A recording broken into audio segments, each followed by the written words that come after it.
तो आइए बच्चों देखते हैं इस क्वेश्चन में क्या करना है। देखिए क्या कह रहा है, two equivalent resistance 4 ohm and 6 ohm are connected in parallel. दो रेजिस्टेंस हैं जिनका रेजिस्टेंस क्या है 4 ओम और 6 ओम। मान लीजिए रेजिस्टेंस R1 है और ये रेजिस्टेंस R2 है। दोनों किस तरह कनेक्ट किए गए हैं, पैरेलल कॉम्बिनेशन में। फाइंड देयर इक्विवेलेंट रेजिस्टेंस, उन दोनों का हमको क्या चाहिए, इक्विवेलेंट रेजिस्टेंस चाहिए।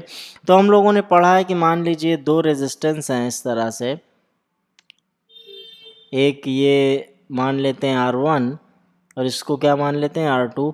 इस तरह से दोनों अगर कनेक्ट किए गए हैं तो क्या कंडीशन होती है, 1/R is equals to 1/R1 plus 1/R2। यानी नेट रेजिस्टेंस, ये R क्या है, इन दोनों का नेट रेजिस्टेंस है। तो नेट रेजिस्टेंस क्या होता है, R1 R2 upon R1 plus R2।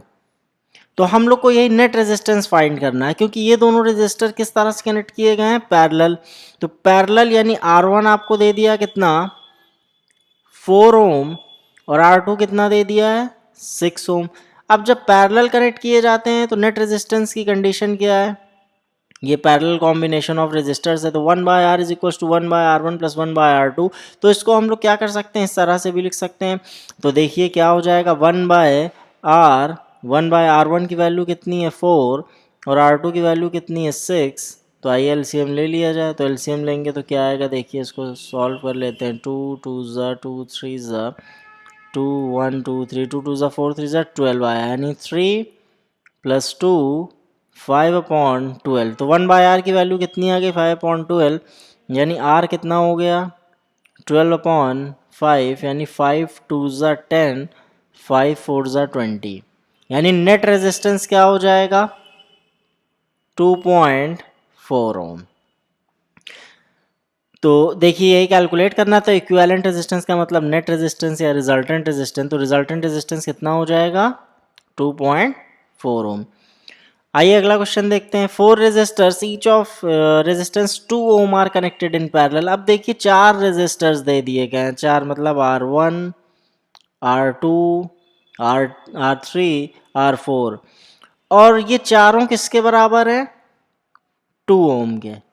यानी चारों की वैल्यू कितनी है 2 ओम। पैरेलल में कनेक्ट किए गए तो इफेक्टिव रेजिस्टेंस क्या होगा, तो एक बार इसको डायग्राम के थ्रू समझ लें। इस तरह से मान लीजिए ये है,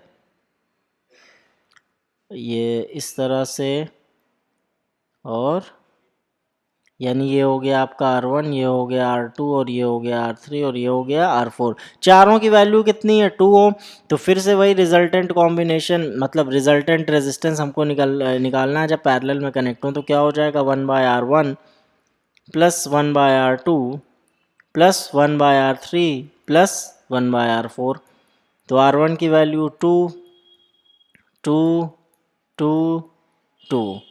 तो 2 एलसीएम ले लें, कितना हो जाएगा 1 प्लस 1 प्लस 1 प्लस 1, यानी 4/2, यानी कितना हो जाएगा 2।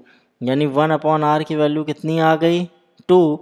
तो R कितना हो जाएगा 1/2, इसका मतलब 0.5 ओम। तो जब भी पैरेलल में रेजिस्टर्स कनेक्ट किए, तो ये देखिए इससे दो क्वेश्चन लगाने के बाद ये समझ में आ गया कि जब पैरेलल में कनेक्ट किए जाते हैं रेजिस्टर, तो उनका जो रिजल्टेंट रेजिस्टेंस होता है, नेट रेजिस्टेंस होता है या इफेक्टिव रेजिस्टेंस होता है, वो इंडिविजुअल रेजिस्टेंस है जो सबसे स्मॉलेस्ट रेजिस्टेंस है उससे भी क्या हो जाता है, कम हो जाता है। यानी ये 2 ओम का रेजिस्टेंस था और नेट निकाला तो हमने कितना हो गया 0.5। सेम यही केस यहाँ पे भी है, इंडिविजुअल रेजिस्टेंस देखिए 4 ओम और 6 ओम है, जब नेट निकाला हम लोगों ने तो कितना हो गया 2.4। यानी जो इंडिविजुअल रेजिस्टेंस है उससे भी क्या हो जाती है वैल्यू, उससे भी कम हो जाती है। तो पैरेलल में हम लोग कनेक्ट ही इसीलिए करते हैं, अगर हम लोग को सर्किट का इफेक्टिव रेजिस्टेंस कम करना होता है तो उस केस में हम लोग क्या करते हैं, पैरेलल में रेजिस्टर्स को कनेक्ट करते हैं, क्योंकि सीरीज में कनेक्ट करने से रेजिस्टेंस सर्किट का क्या हो जाता है, बढ़ जाता है।